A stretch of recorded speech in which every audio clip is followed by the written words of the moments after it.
We just wrapped up a podcast on kind of figuring out which way you want to go, where you want to take the direction of your career.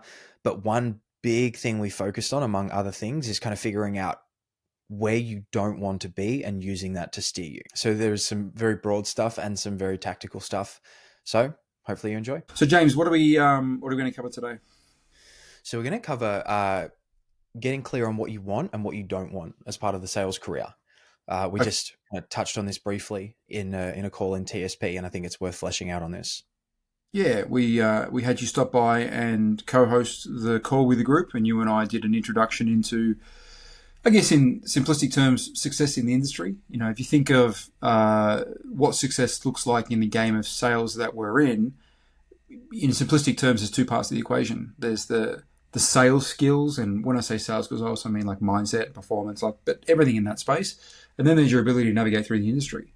You know, become who you want to become, get what you want to get, reject what you want to reject, evolve to what you want to evolve to, obtain what you want to obtain. And that is different to sales skills. There is crossover, but it is a different conversation. So we just spent nearly 2 hours talking about that, and we're both pretty warmed up on the topic. So maybe we talk about. Mm. So one thing that I mentioned in there, and the biggest thing for me, is it wasn't necessarily I figured out what I want. It was a collection of things that I don't want. So leaving corporate, I Yep. didn't want the corporate 9 to 5. I didn't want to wear a suit anymore. I wanted autonomy, freedom, the ability to kind of do what I wanted when I wanted, which is basically just the definition of autonomy. Mm-hmm. Um, and I jumped headfirst into an industry that was promised, the promised land where, you earn 10, 20, 30K a month, work 25, 30 hours a week, set your own terms, and you'll have, clients lining up to hop on calls and buy from you. Uh, so to start with, the reason I entered the high ticket space or the remote sales space is purely because I didn't want corporate. I didn't want the strict rules, and that became my anti-vision. That's the term that Dan Coe used, the anti-vision. I didn't want that. And then kind of coming into the remote sales space, you realize that it's not all sunshine and rainbows. Mm-hmm. And there are a lot of traps that people fall into, like fake OTEs and offers that Mm-hmm. don't deliver. And you kind of just bump around for a while trying to figure it out. And then slowly through that, I realized there were a lot of things that I didn't want even in the remote sales space. So Mm-hmm. that's how I stepped away from the things that I really didn't want to engage with, and that opened up the opportunities in front of me for what I did want. Mm-hmm. Mm-hmm. Yeah, there's a bit in that. I mean, I'd like you to unpack the anti-vision concept in a moment because you just did for the group on the call we just had, and it was quite valuable.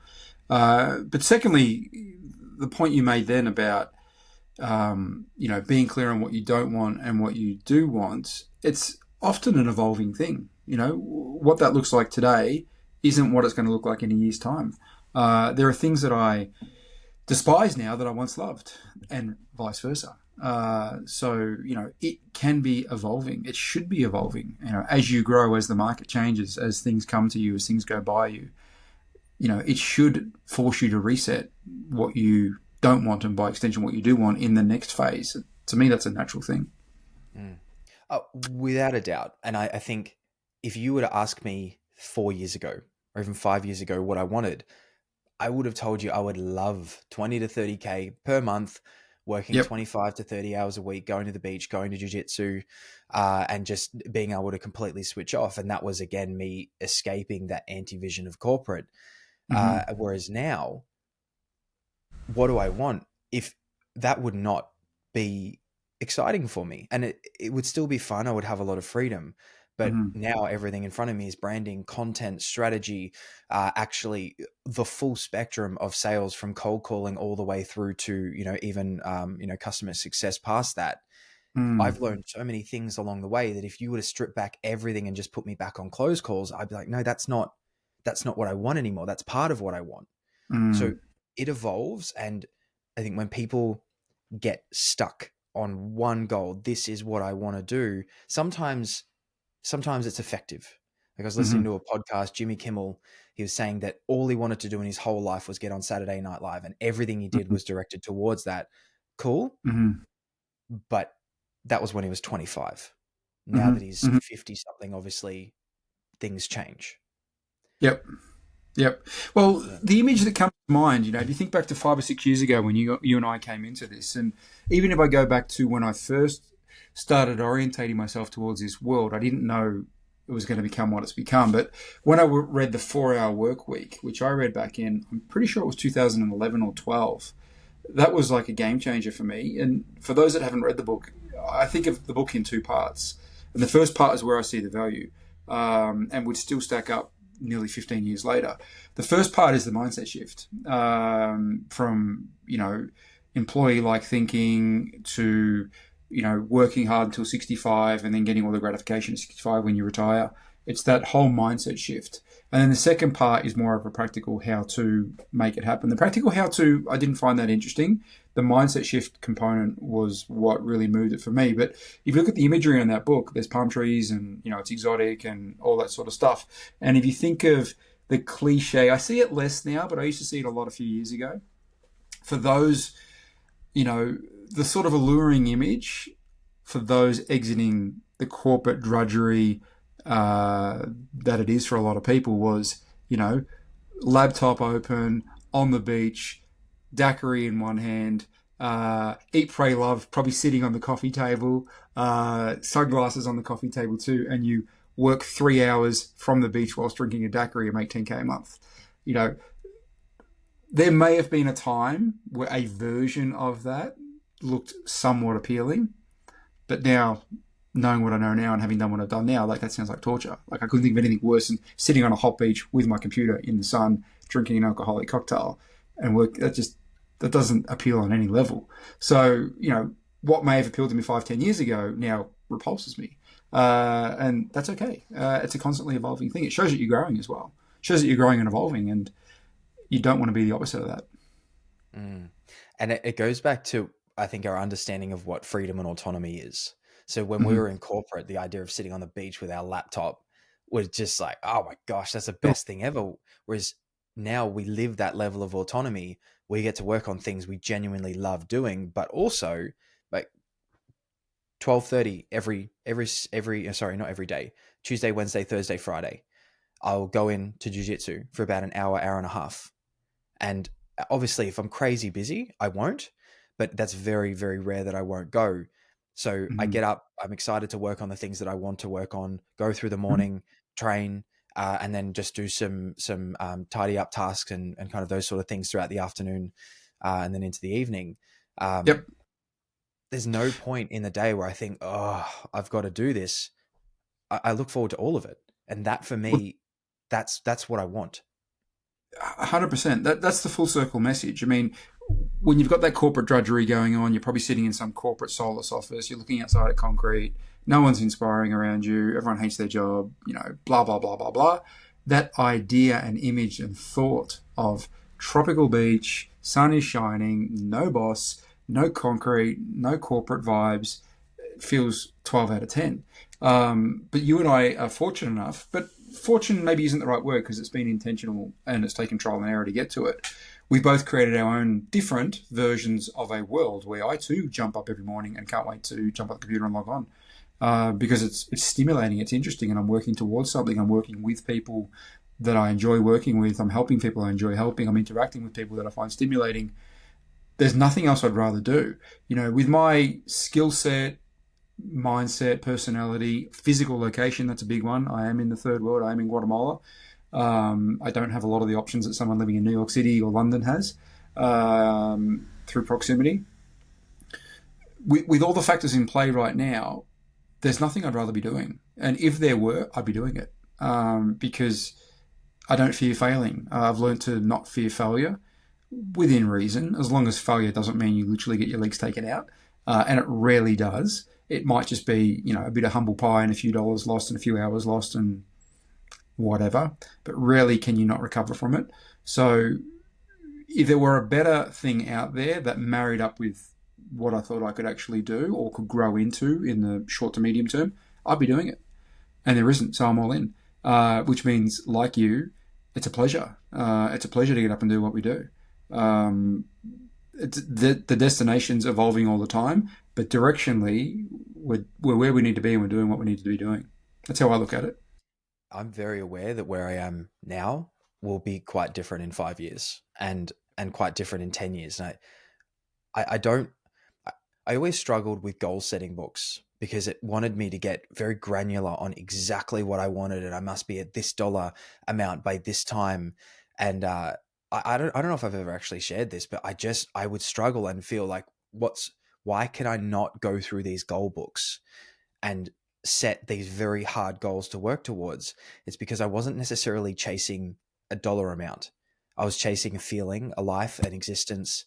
Uh, and I felt that every time I would get on that path of like, oh, this is what I'm going to do that's going to carry me there, something Mm-hmm. else would come along or something would be added to the picture. And instead of going directly that way, I might just veer, 5 or 10 degrees a Mm-hmm. different direction. Mm-hmm. And then I'd be there. And the big tell for me was 12, 24, 36 months further back. I would look and be like, I remember when I thought this would be the thing that would Mm-hmm. get me there, but that was just the mechanism by which I learned the lessons so that I was ready for the next opportunity that actually Mm-hmm. came along. And that doesn't mean, I want to be a lawyer, then I want to be a doctor, and then I want to be, an astronaut or whatever it is, and just change, change, change. It's all on kind of like there's a linear path. Sorry, not linear. There is forward motion always, but not on a linear path. Mm-hmm. Mm-hmm. So that's a good point you make about goals. I mean, do you set specific goals, or is it more directional, or is it more Direction. activity Yeah. focused? For me, it's that. That's why I asked the question. For me, it's that too. Like I don't go must make 50K this month. I'm more. I treat that as an outcome and a lag indicator that If you I'm think I doing. must make 50K this month, you're going to make decisions that serve that, as opposed to, well, all right, I might make these moves and only make 20K or 10K Yep, this month. However, that means that yep, in 2 to 3 months, I have a very real possibility of doing 200K per month in rapid succession. yep, And that's where salespeople get caught: immediate thinking as opposed to long term thinking. yep. We did a podcast on that recently, if I'm not mistaken. Did you? Um, So how do you think about goals then? Like, you just launched a new business relatively recently. It's having rapid growth right now. I mean, when you sit down with your business partner or when you're alone with your thoughts, how do you think about the future? Like, do you have some sort of plotting or targets, or is it just sort of just directional the whole way? Uh, More so directional. So I know about my inputs. I know if I do certain actions consistently over time. So Mm-hmm. the way I kind of view any business or any venture or anything is just Mm-hmm. a stone that's stuck still.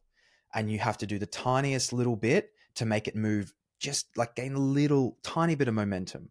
And then you're Mm-hmm. going to do something else and do something else and do something else. And then slowly it starts to move. People start to notice. But even then, that's when people are like, oh, we've made it. People are noticing, we have a brand. No. Then you leverage those activities, and then you again move it further until it is moving at such a pace that it Mm-hmm. has so much momentum.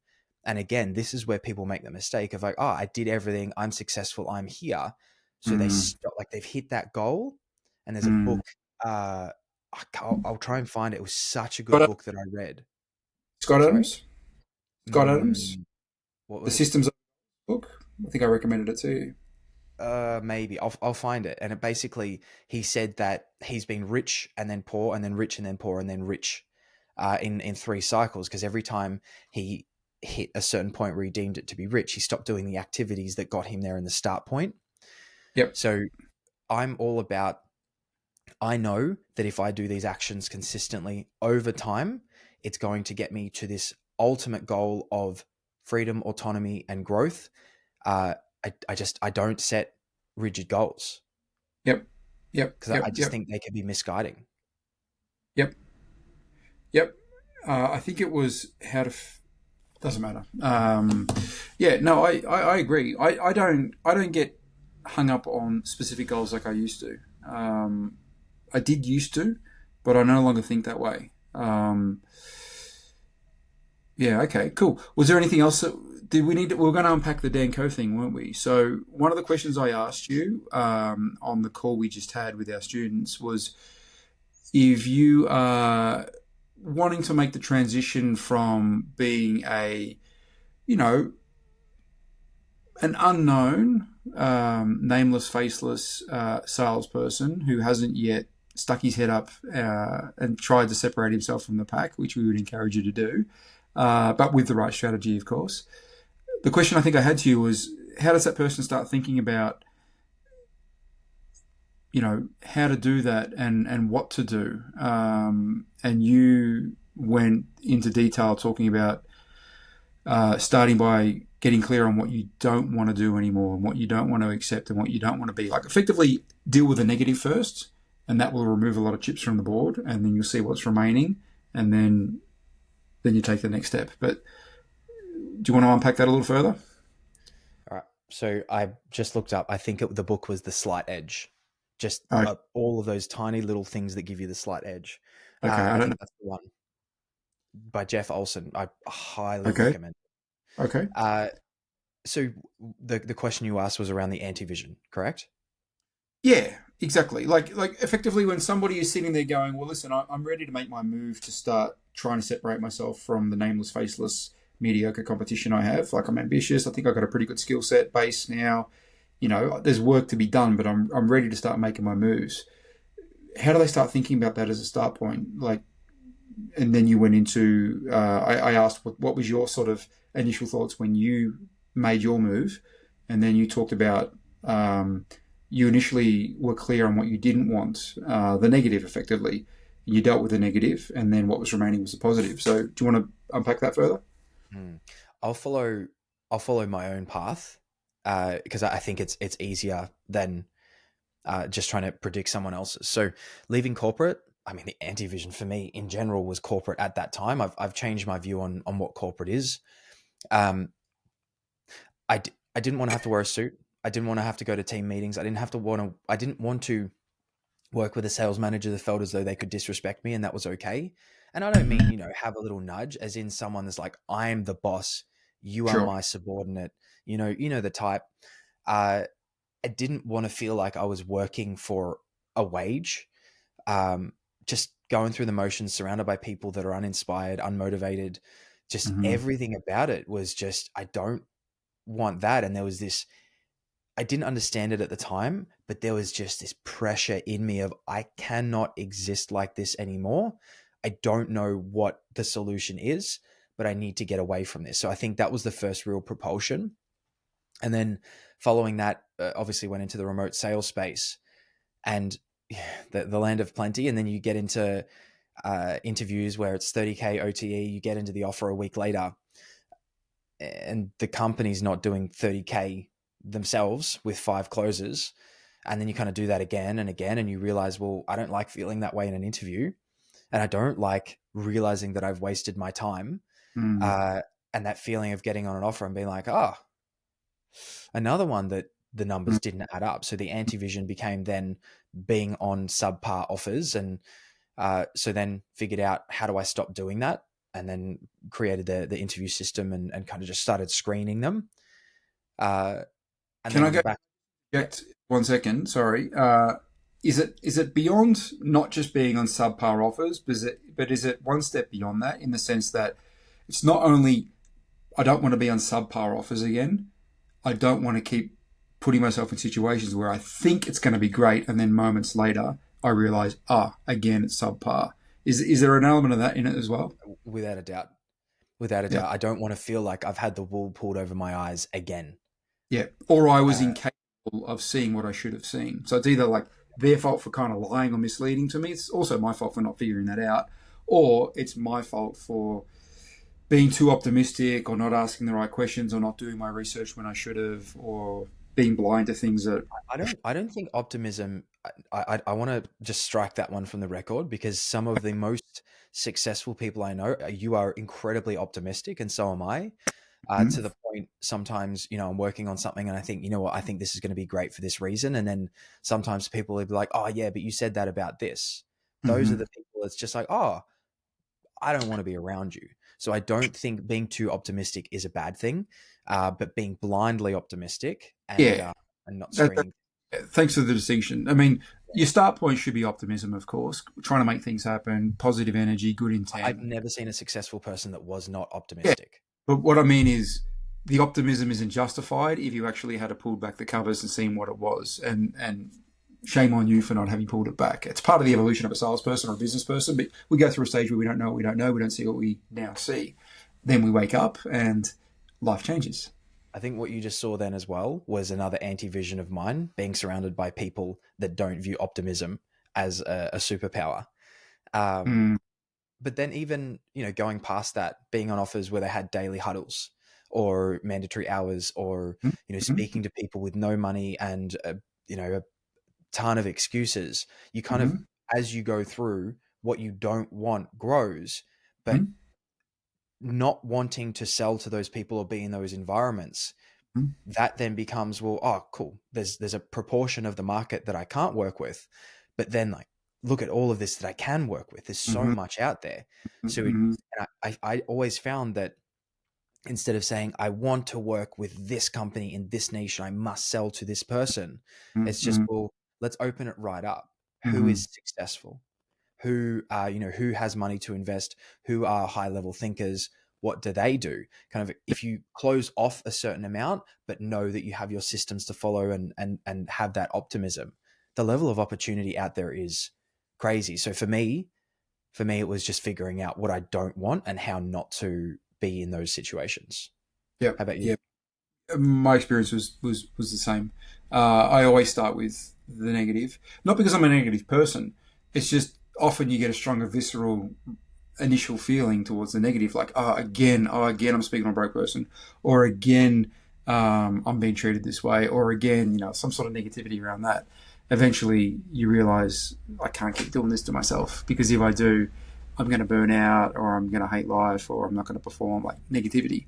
So then you get clear on what you don't want. Okay, so that's out. So my next move, I can't be in this situation again. Okay, well, what is the situation, and what are the warning signs so I don't miss it next time? Like you go through all of that, and then if there were chips on a board, that removes a certain amount of chips, and then you look at the rest, and you can just say, look, I'm open to all of them, or you can get a bit more granular. Normally at the start, I'm open to all of it, and as you get more experience, you start to deduct even further.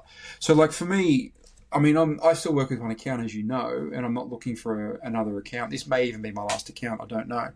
But what I've identified, you and I both reject. Our ante is pretty similar. So you already covered that. Mine's basically exactly the same. So anything that's got that in it is off the table as a start point. But then when I look at, well, what am I going to pursue? My first thing that I look for is who will I be selling to. So my start point is the avatar I'm selling to. Now, other people's start point might be the industry they're selling in, the mechanism, like is it biz op, is it investment, is it coaching, is it whatever. There's different mechanisms. Others might be price point. I don't care what it is. It's got to be 20K. Others might be based on earnings. Others might be based on other elements of logistics, like needs to be part-time.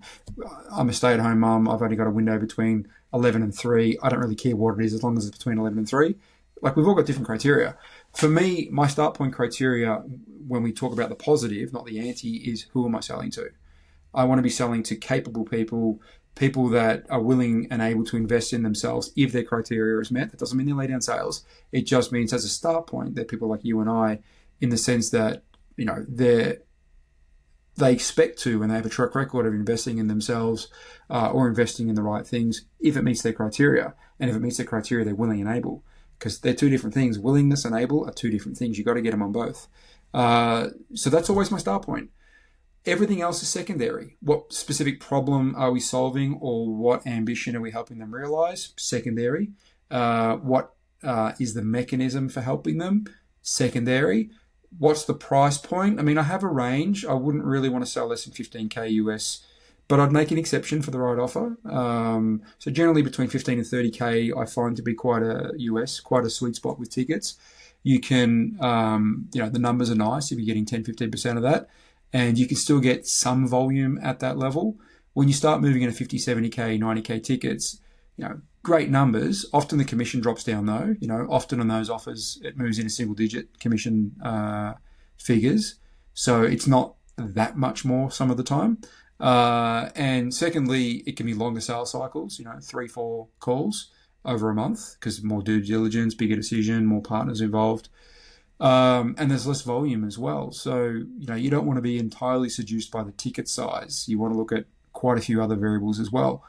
15 to 30K or even 25K, in my experience, can be that sweet spot of a nice ticket size, a nice chunk, married up with volume, married up with a broadish section of the market that can actually buy that. Can be quite a nice price point. So that's how I look at an offer. And then you're into all the other things about the specifics of who the offer is attached to, like what's the offer owner like? Is there a sales manager? How do they run their team? How much flexibility do I have? Is it full time, part time? Then we have that conversation. But that's how I think about it. Yeah, I agree on all points. Yeah, Cool. I, Cool. Cool. genuinely, that's good. Yeah, yeah. It's a fair bit of information we cover there. So I reckon we might over deliver information if we keep going granular, but on more of a broader meta, um, on that side of things. Is there anything else that someone should be thinking about as a start point when they're like, right, I've kept my head down low. I've done 2 or 3 years. I've kind of earned my stripes. I've done my cold calling. I've done my DM setting. I've done my set calls. I've got a pretty good reputation now as a close call. I'm investing in myself in training. I'm now ready. I feel like I've got a platform, and I've certainly got the desire, and I'm not scared. I want to start. I want to start telling my story and separating myself from everyone else because right now I'm nameless and faceless. Any other thoughts that come to mind as a start point as to what they should be thinking about or even doing at that initial stage when they want to start making that transition? Mm-hmm. You will learn more in 2 weeks of doing than you will in 6 months of planning. And nobody cares about your first posts. Genuinely, no one Yep. cares. And the worst thing that can happen, so the absolute worst thing that can happen is someone disagrees with you, and Mm-hmm. that's going to happen. You'll make some good friends by actually doing that. That's Mm-hmm. as bad as it gets. So write something, share it, Create then content write. is the first Yep, strategies. Create content, get into the yep. public conversation. Create content. It doesn't have Yep. to be video. Video is a lot more daunting. Just do written, Yep. um, On Facebook and or share LinkedIn it. Yeah, or whatever exactly. platform. Yep. Exactly. So share a bit of content, and that serves a few things. So over a few months, you'll get better. You'll learn about yourself. People will challenge Yep. your perspectives, and you'll learn even more. But then on the back of that, when you start reaching out to these companies and engaging and doing the things that you want to do, Mm-hmm. they'll look you up, and they won't have to do 3 references. They'll be able to see your thoughts, beliefs, Mm-hmm. Mm-hmm. structures, everything like that. Mm-hmm. Uh, and even if you plan on doing that for the next 2 years, being in the remote sales space, or the next Mm-hmm. 5 years, it doesn't matter. Whatever you're doing now will help that. But then the skills that you learn by doing this will massively change the way you do anything afterwards. Mm-hmm. How you scale Mm-hmm. companies, scale businesses, how you Yep. engage with other people, the way you present yourself to the world. Uh, this this is the stuff that you do that will teach you the skills that you need for the next thing that you do.